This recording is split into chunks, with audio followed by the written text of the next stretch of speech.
Man, Redmi, you should have told me sooner. After tearing it down, I realized it actually uses the same center-mounted motherboard design as the ROG 8, and it even has a massive 90-100 mAh battery split on the sides. So how does it compare to the Red Magic Golden Saga small screen version with the fan, or the Huawei MatePad Mini with the Red Magic 6? You'll know once you've seen the teardown. The king of small screen Redmi devices, the Redmi K-Pad 2 that you guys have been asking for so long. I spent $399 to pick up an 8x256GB model to tear down and review for you. At this price, if you're not specifically looking for a small screen, you could actually consider the M2 iPad Pro, since the price for a second-hand one on Juan has already dropped to $3,500. But of course, it all depends on your own needs. The Redmi K-Pad 2 features a screen combo with 3K resolution, 403 ppi, and a 165Hz LCD panel. I won't even get into the visual experience for now, but the raw specs are definitely maxed out. I checked, and the 5 major competitive games all support its 165Hz refresh rate now. Also, this tablet has a pretty rare design feature. It actually has customizable buttons, and the animation looks just like Apple's, but with the background removed.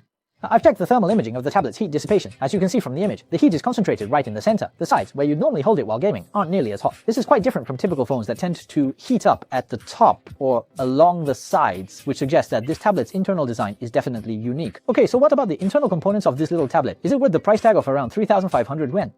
Let's jump straight into the teardown process. After you have heated the edges of the screen with a heat gun, use this suction cup to create a gap, and then use an opening pick to carefully pry the screen open.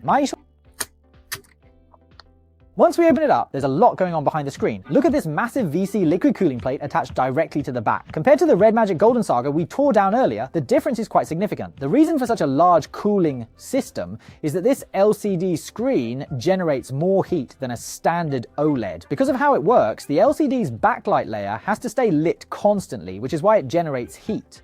I checked on the Redmi's VC material as it's aluminum, not the usual stainless steel, and its large size makes aluminum much lighter. There's plenty of thermal paste on the VC to conduct heat from the motherboard. Now let's examine the tablet's internal design. What score would you give it? From 1 to 50, guys, and how? Yeah, 462, 462, 就是.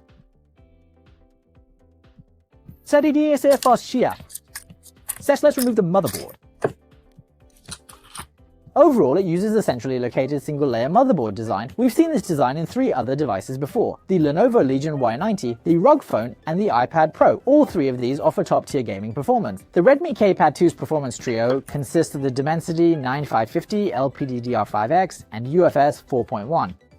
There are some who might truly regret that they decided to skip over the 9550 series entirely, but all that theoretical power is completely moot if your device simply cannot handle the intense heat. Just take a close look at the iPhone 15 Pro and you will immediately see exactly what I mean. In contrast to this, the Red Magic device we tore down featured a complex side-mounted board equipped with a dedicated fan, whereas the non-performance Huawei MatePad Mini utilizes a much simpler side-mounted board.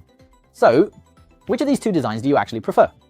I've disassembled both front and rear cameras for you. The specs aren't great. Check the images first. Honestly, the camera setup hardly matters. Most tablet users don't even need to scan QR codes. That plastic piece on the chassis, anyone who knows English can see it's a Wi-Fi module. Like the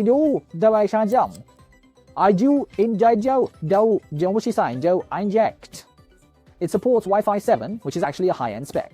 Now let's remove the cover on the other side. You can see that this tablet is actually equipped with 2 vibration motors, and they're quite high spec. They're both 0815B motors from our old friend DMX. The Red Magic Golden Saga also uses 2 0815B motors. I removed the charging port ribbon cable to take a look, and it actually uses a flexible FPC design. Samsung is particularly fond of this design. The charging port's transfer speed reaches USB 2.0. Movie transfers are a bit on the slow side, but for most tablet users, those high speeds aren't really necessary. Wired charging supports 67 watts. Next, let's go ahead and remove the speakers. These are the Goertek 111620 units. These drivers might look quite familiar to you. That's right, it's the same subwoofer from the Redmi K90 Pro Max we tore down earlier. Now let's compare the sound quality to a rival.